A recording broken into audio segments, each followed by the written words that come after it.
తిరుమల వెళ్ళిన వాళ్ళు ఏం చేస్తారు? ఉదయం సుప్రభాత సేవ, అష్టదళ పాదపద్మారాధన, మధ్యాహ్నమేమో ఆర్జిత బ్రహ్మోత్సవం, సాయంత్రం సహస్ర దీపాలంకార సేవ. 4 టిక్కెట్లు వాడి చేతిలో ఉండనివ్వండి, ఏకాంత సేవ టికెట్ కూడా దొరుకుతోంది అన్నారనుకోండి, వెళ్ళిపోడు, పరిగెత్తుకుంటూ వెళ్ళిపోతాడు.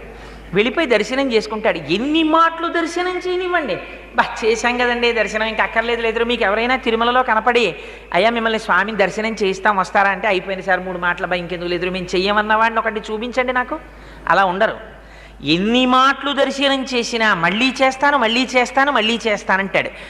దర్శనం చేసేసి బయటికి వచ్చిన వాడిని తప్పు లేకుండా ఆపాదమస్తకం వెంకటాచలపతిని వర్ణించి చెప్పమనండి, చెప్పలేరు. ఎంత మాత్రం పొరపాటు లేకుండా పాదముల నుంచి శిరస్సు వరకు చెప్పడం చాలా కష్టం.